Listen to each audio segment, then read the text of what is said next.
Baiklah, selamat malam semuanya. Karena sudah jam 7, kita mulai saja. Hari ini yang hadir ada 6 orang ya, dari 50 mahasiswa yang hadir 6 orang ya. Yang pertama yang hadir yaitu Elin Apriliana, selanjutnya Kade Andika Putra, selanjutnya Irena Sulastri, selanjutnya yang hadir Isanoya Filasti, dan selanjutnya Natalia Nesti, dan terakhir yang hadir yaitu Ricky Tanaka ya. Untuk topik hari ini yaitu tentang internal rate of return ya. Jadi Bapak share dulu materinya. Nah ini ya, mungkin sudah dibaca. Jadi untuk internal rate of return ini adalah kelanjutan dari analisa net present value ya. Jadi nanti untuk internal rate of return lebih mengkhususkan untuk menganalisa dari nilai persentase discount rate-nya itu layak atau tidak ya.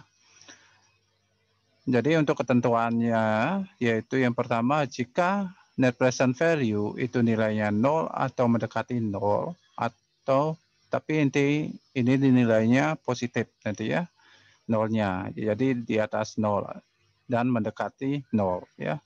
Dan nilai dari internal rate of return-nya itu lebih besar daripada discount rate, itu artinya diterima ya tawaran investasinya. Kemudian jika net present value itu 0 atau mendekati 0 dan bernilai positif, dan internal rate of return-nya lebih kecil daripada discount rate yang diberikan, itu artinya nanti tawaran itu ditolak ya, atau tidak layak untuk diterima ya. Jadi rumus dari internal rate of return itu bersumber dari nilai rumus yang sudah kita gunakan kemarin pada saat membahas tentang net present value ya. Jadi rumusnya sama ya, hampir sama ya. Namun di sini yang membedakan itu adalah kita harus mencari nilai internal rate of return-nya, persentasenya berapa. Itu dicari dengan menggunakan teknik trial and error ya. Jadi dicoba-coba gitu ya. Dan di sini rumusnya ini ya, CF itu adalah cash flow ya. Jadi arus kas bersih ya. Jadi arus kas masuk dikurangi arus kas keluar, itu dinamakan dengan arus kas bersih ya. Di sini disimbolkan dengan CF atau cash flow ya. Sedangkan outlay di sini adalah jumlah investasi yang direncanakan ya. IRR ini sudah jelas, internal rate of return ya. N itu jumlah data, T itu adalah periode dari arus kas bersihnya ya. Untuk contoh soalnya ya. Jadi di sini misalnya PT ABC memiliki rencana untuk berinvestasi di PT Jaya Abadi sebesar 100 juta dengan diskon rate ya. Diskon rate ini adalah bunga ya, anggap aja bunga investasinya 10% ya. Untuk sebuah proyek di mana nantinya jika proyek itu sudah selesai akan memberikan arus kas bersih pada tahun pertama adalah sebesar 150 juta ya. Jadi Bapak cuma isi tahun pertama saja supaya kita mudah menganalisa ya. Dari data tersebut berapakah nilai diskon rate yang layak diterima oleh PT ABC dan apakah PT ABC akan menerima tawaran investasi dari PT Jaya Abadinya ya. Jadi di sini diketahui bahwa rencana investasinya atau outlay-nya sebesar 100 juta, kemudian arus kas bersihnya 150.000, selanjutnya diskon rate-nya yang akan diberikan itu sebesar 10% ya. Kemudian periode arus kasnya cuma satu periode ya. Jadi tahun pertama yaitu sebesar berapa tadi? 150 juta ya. Jadi yang ditanya di sini adalah IRR-nya ya, atau internal rate of return ya. Jadi sini tugas kita itu adalah mencari nilai net present value sama dengan 0 atau mendekati 0 ya. Yang mendekati nilai yang mendekati 0 itu harus positif ya, jangan negatif ya. Di sini kita coba ya. Jadi kita coba-coba di sini. Kita coba yang pertama, nilai 40% ya.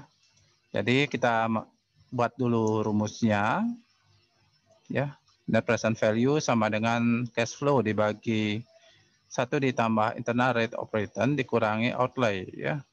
Di sini kita sudah ketahui bahwa cash flow-nya adalah sebesar 150 juta. Tinggal dimasukkan ke dalam rumusnya.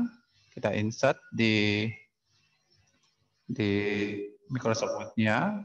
Namun nanti tugasnya dalam bentuk pilihan ganda ya, sehingga kalian gampang mengerjakan. Di sini Bapak jelaskan tekniknya. Nah, di sini Bapak masukkan fraction dulu. Nah, setelah itu masukkan nilainya. Cash flow-nya sebesar 150 juta ya. 150 juta, kemudian 1 ditambah ya. Nah, ini Bapak perbesar, IRR-nya itu. Nah, IRR-nya di sini kita coba ya, nilainya 40% ya. 40%. Jadi 40 dibagi 100 itu 0,4 ya. Nah, kita cari coba ya. 40 dibagi 100 sama dengan 0,4 ya. Jadi 0,40. Kemudian kita kurangi outline-nya, investasi yang direncanakan itu adalah sebesar 100 juta ya. Kemudian kita taruh ke bawah lagi, kita copy paste ya. Nah, ini di copy paste. Nah, yang perlu didefinisikan di baris kedua di sini, baris ketiga ya. 1 ditambah 0,4 ya, hasilnya 1,40 ya. Ya, ini tetap ya. Oh, ini isi pangkat ya, Bapak lupa tadi. Isi pangkat nanti. Nah, untuk pangkat pakai script di sini. Nah, di sini kita perbaiki. Nah, pangkat 1 ya. Karena arus kas yang di soalnya cuma Bapak isi arus kas tahun pertama ya. Supaya lebih memudahkan. Jika mau dikembangkan kan boleh ya, arus kas kedua, ketiga gitu ya. Nah, ini ya. Jadi 1 ditambah 0,40 hasilnya 1,40 ya. Tinggal kita turunkan lagi ya. Turunkan lagi. Nah, di sini. Nah, kok. Jadinya 150 juta ya. Dibagi 1,40 pangkat 1 dikurangi 100 juta ya. Jadi 1,40 pangkat 1 hasilnya 1,40 ya. 1,40 ya. Selanjutnya kita cari 150 juta dibagi 1,40 berapa? Nah, kita cari 150 juta kelebihan nolnya dibagi 1,4 ya, 1,40. Hasilnya 107.142.857 ya. Jadi hasil yang sudah didapatkan di kalkulatornya kita pindahkan 107.142.857 ya, dikurangi 100 juta. Kemudian kita kurangi 107.142.857 dikurangi 100 juta, hasilnya kurangi 100 juta, hasilnya 7.142.857 ya. Jadi kita salin 7.142.857 ya. Dan di sini net present value-nya positif ya. Net present value-nya positif.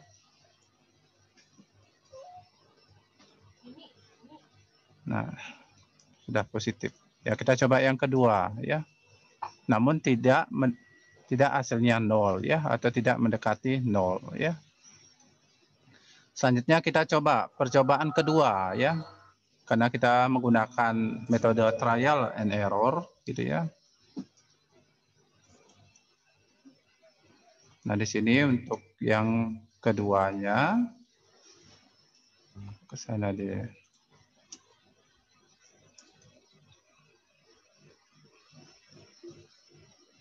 Ini seharusnya Bapak jadiin satu kolom aja kayak gini.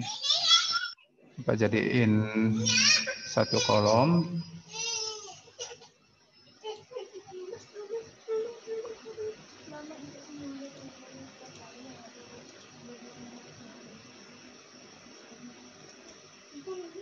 Nah, ini siapa yang kok bisa muncul setup ini ya? Mohon bagi yang menguasai IT jangan dicairi ya. Bapak tahu kalian itu bisa ya, mungkin apa yang kalian klik di sana ya. Jadi mohon jangan diotak-atik ya.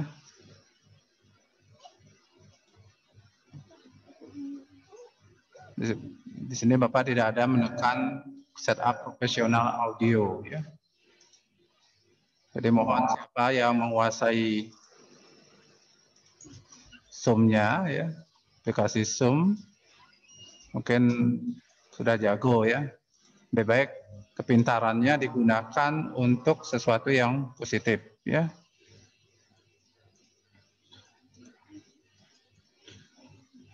Nah, selanjutnya kita coba ke 60% ya. Jadi 60% tinggal kita, oh ini ya, jawabannya kemana ini?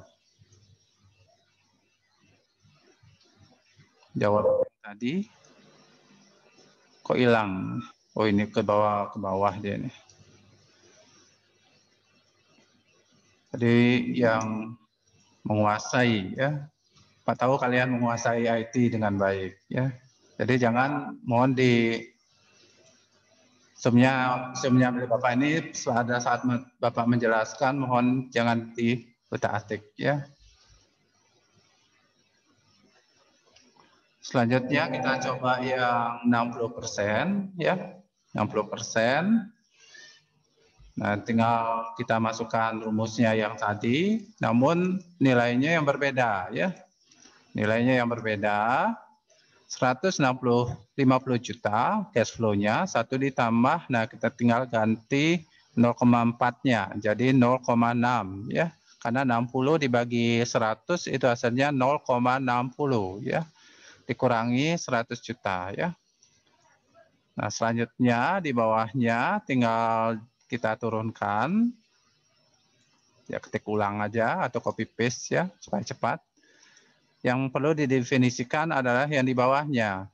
1 ditambah 0,60 itu hasilnya 1,6 ya.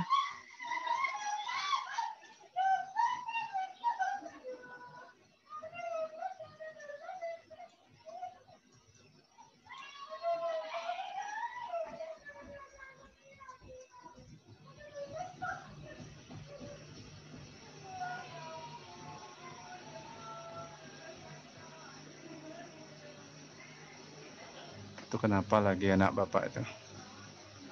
Ya, kita lanjutkan. Selanjutnya 150 juta ya. Dibagi 1,60 pangkat 1 dikurangi 100 juta ya. Nah, di sini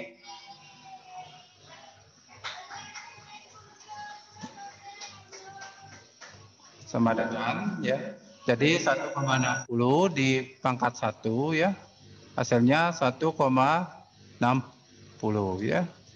Jadi 150 juta dibagi 160 dikurangi 100 juta. Kemudian baru kita bagi 150 juta dibagi 1,60 ya. Jadi 150 juta dibagi 1,60 sama dengan 93 ya. 93.750. 93.750 ribu ya. Dikurangi 100 juta ya. Sehingga hasilnya tinggal kita kurangi ya. Dikurangi 100 juta sama dengan 6.200 min ya, min 6.250.000 ya, min 6.250.000. Nah, di sini sudah pasti ditolak ya, karena net present value-nya itu negatif ya. Jika negatif artinya bahwa arus kasnya itu di masa yang akan di 1 tahun kemudian itu artinya pemasukannya lebih kecil daripada pengeluaran ya. Artinya pemasukannya lebih kecil daripada pengeluaran ya. Jadi bebannya lebih banyak gitu ya. Sehingga tidak ada uang masuk ke dalam perusahaan ya. Ini artinya negatif ya. Jika negatif otomatis sudah kita tolak ya dengan IRRR sama dengan 60% ya. Kemudian percobaan ketiga kita coba yang 50% ya. Yang 50% ya tinggal copy paste supaya memudahkan. 150 juta dibagi 1 ditambah 0,5 ya. 0,50. 0,50 itu berasal dari 50 dibagi 100 ya. Karena di sini kita coba dengan persentase internal rate of return-nya sebesar 50%, berarti nanti 50 dibagi 100 ya. Jadi hasilnya 0,50 ya. Jadinya 150 juta dibagi 1 ditambah 0,50 pangkat 1 dikurangi 100 juta ya. Kemudian kita turunkan lagi.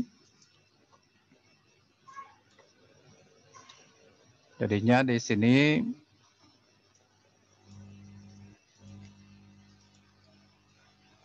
itu ya, 150 juta ya dibagi, nah di bawahnya kita cari ya, 1 ditambah 0,50 hasilnya 1,50 ya. Pangkat 1 dikurangi 100 juta ya. Selanjutnya diturunkan lagi.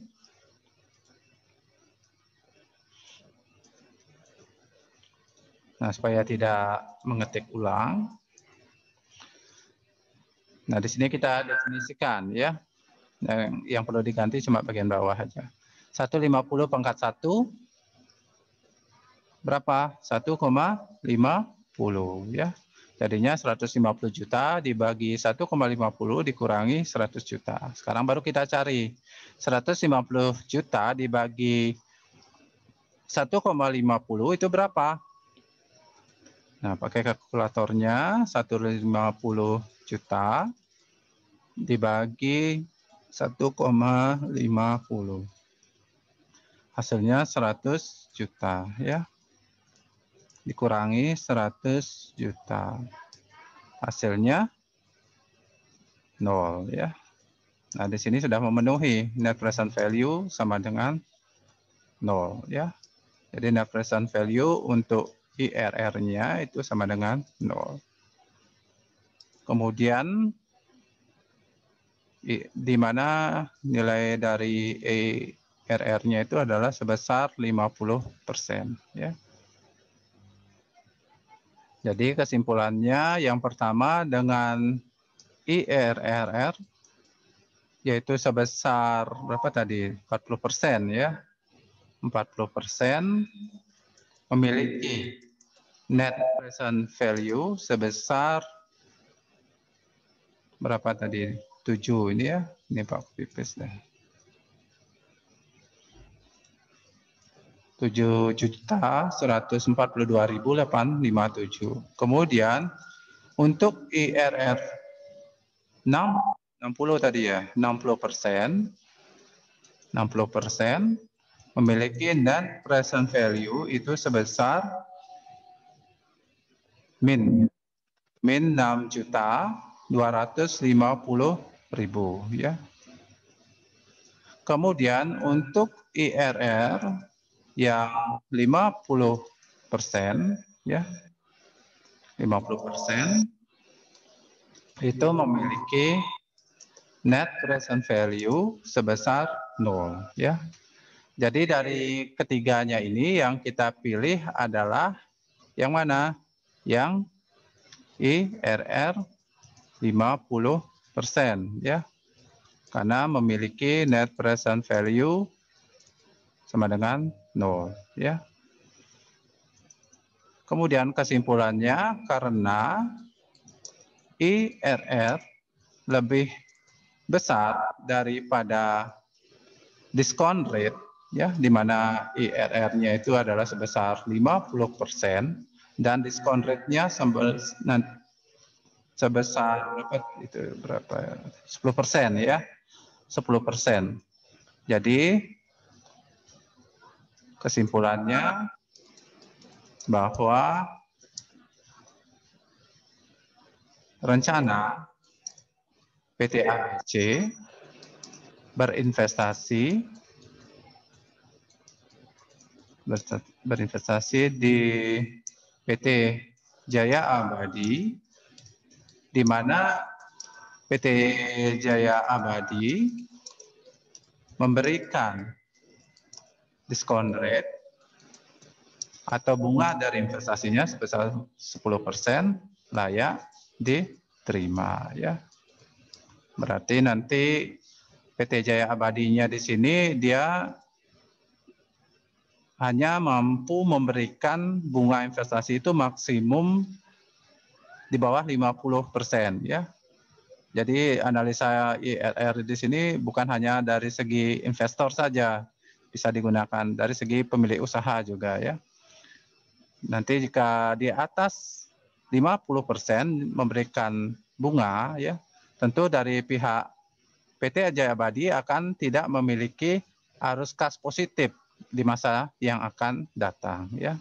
Jadi maksimum yang diberikan itu adalah bunganya di bawah 50% ya. Nah, itu kesimpulannya ya. Dan untuk tugasnya itu net present value-nya tidak ada yang bernilai 0 ya. Bapak berilah kisi-kisinya ya. Tidak ada bernilai 0, namun mendekati 0 ya. Jadi misalkan net present value misalnya 10%, nanti mendapatkan berapa misalnya? Misalnya nilainya positif gitu ya, nilainya positif dan memberikan hasil misalnya 7.500.000 misalnya ya. Misal selanjutnya nanti kalian coba net present value 20% gitu misalnya. Nilainya positif namun memiliki nilai yang lebih kecil gitu misalnya ya. Misalnya berapa? 2,5 juta itu ya. Lalu kalian coba ke nilai 30% gitu misalnya. 30% nilainya negatif dan net present value-nya nilainya min ya, misalkan min 1,5 itu misalnya. Bisa ke atas pindah. Hasilnya min misalnya ya. Min 1,5 ya. Nanti yang kalian pilih yang mana? Yang kalian pilih adalah yang paling mendekati 0 ya. Yang mendekati net present value sama dengan 0 ya. Jadi yang mendekati itu adalah 2,5 juta ya. Karena tidak selamanya nanti net present value-nya akan bernilai 0 ya. Nah, itu ya. Itu untuk tugasnya ya. Nanti di tugasnya itu net present value-nya tidak bernilai 0 ya. Namun bernilai di atas 0 ya. Nanti kalian pilih yang mendekati nilai 0 ya. Nah, dari penjelasan Bapak ini mungkin ada pertanyaan lewat chat saja ya. Jangan lewat mikrofon. Karena mikrofon suaranya bias ya. Ada pertanyaan? Ada 9 orang yang hadir lewat chat. Untuk tugasnya batas akhirnya besok ya. Besok pas malam tahun baru. Jika bisa hari ini dikerjakan, diselesaikan ya. Supaya besok malam tahun baru kalian tidak ada beban ya. Ada pertanyaan? Tidak ada? Baiklah, karena tidak ada pertanyaan, maka untuk pertemuan hari ini Bapak akhiri. Demikian yang dapat Bapak sampaikan. Terima kasih atas perhatiannya dan Bapak ucapkan juga selamat tahun baru ya.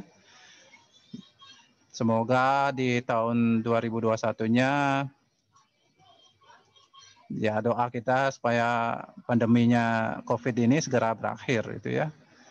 Baiklah, demikian yang Bapak dapat sampaikan. Terima kasih atas perhatiannya dan selamat malam ya.